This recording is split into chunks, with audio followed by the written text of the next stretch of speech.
Assalamualaikum warahmatullahi wabarakatuh. Perkenalkan, nama saya Hayanto dengan NIM C1 M021107. Izin saya mempresentasikan pasca panen kubis. Kubis merupakan jenis tanaman semusim atau dua musim. Bentuk daunnya bulat, telur sampai lonjong dan lebar seperti kipas. Sistem perakaran kubis agak dangkal. Akar tunggangnya segera bercabang dan memiliki banyak akar tersebut. Kubis mengandung protein, vitamin A, vitamin C, vitamin B1, vitamin B2, dan niacin. Kubis dapat tumbuh pada dataran rendah sampai dataran tinggi.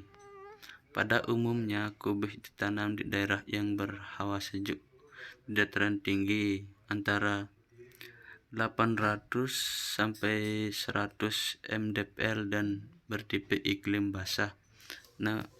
Namun ada juga varietas kubis yang dapat ditanam di dataran rendah sekitar 0 sampai 200 mdpl.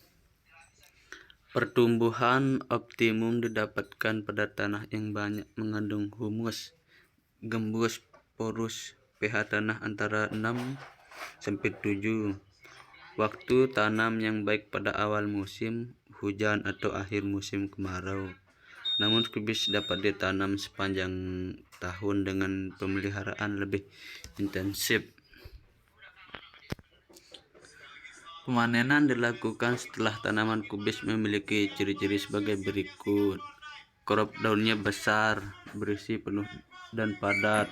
Cirinya apabila dijentik dengan jari-jari berbunyi nyaring. Daun berwarna hijau mengkilap dan daun paling luar sudah layu. Hal ini biasanya terjadi pada saat tanaman kubis berumur 75 sampai 90 HST atau tergantung varietas dan daerah penanamannya. Pemanenan kubis dilakukan dengan cara memotong crop daunnya beserta dengan bagian batang serta 4 sampai 5 lembar daun luarnya agar tidak mudah rusak. Bila waktu pemanenan terlambat, maka crop daun kubis akan pecah dan kadang-kadang busuk. Adapun potensi produksi yang dihasilkan dari budidaya kubis dataran rendah yaitu sebanyak 20 sampai 40 ton. Setelah panen, tanaman kubis harus segera disimpan di tempat teduh. Suhu yang tepat untuk penyimpanan kubis adalah 0,4 derajat Celcius. Diperlukan tempat yang dingin dan lembab dengan kelembapan sekitar 95%.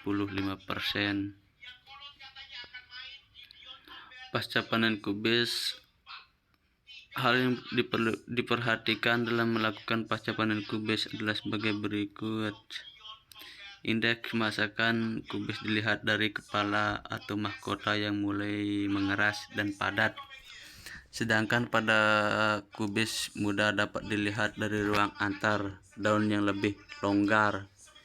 Kubis dengan varietas dataran rendah memiliki indeks kematangan yaitu ketika crop siap dipanen setelah tanaman berumur 62 sampai 110 hari. Sedangkan untuk varietas dataran tinggi memiliki umur lebih panjang yaitu berkisar 81 atau 125 hari. Namun demikian, kriteria yang lazim digunakan adalah tingkat kepadatan dan ketegaran crop kubis. Indeks kualitas dilihat dari ukuran, warna, dan kekompakan daun. Kubis dengan kualitas yang baik yaitu ditandai dengan crop kubis yang kompak dan mengeras dapat dilihat dengan cara menekan crop kubis. Dan warna hijau mengkilap, daun bagian terluar sudah layu dan besar. Crop kubis telah terlihat maksimal.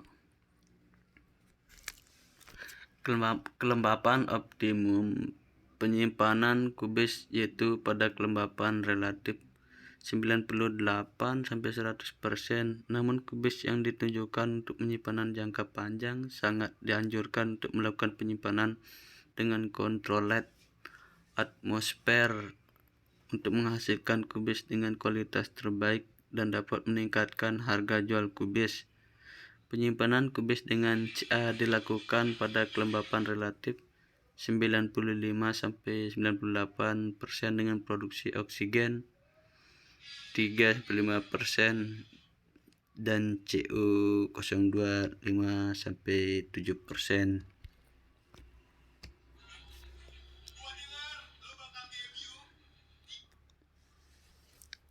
Laju produksi etilen. Karena berdasarkan laju respirasinya, kubis termasuk dalam kelas tinggi, maka laju produksi etilennya pun tinggi.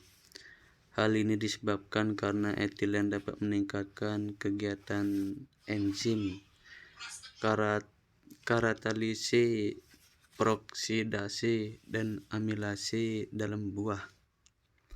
Respon terhadap etilen. Penyimpanan kubis haruslah terpisah dari komoditas lain, karena beberapa komoditas seperti buah dan sayuran akan melepaskan etilen selama proses penyimpanan.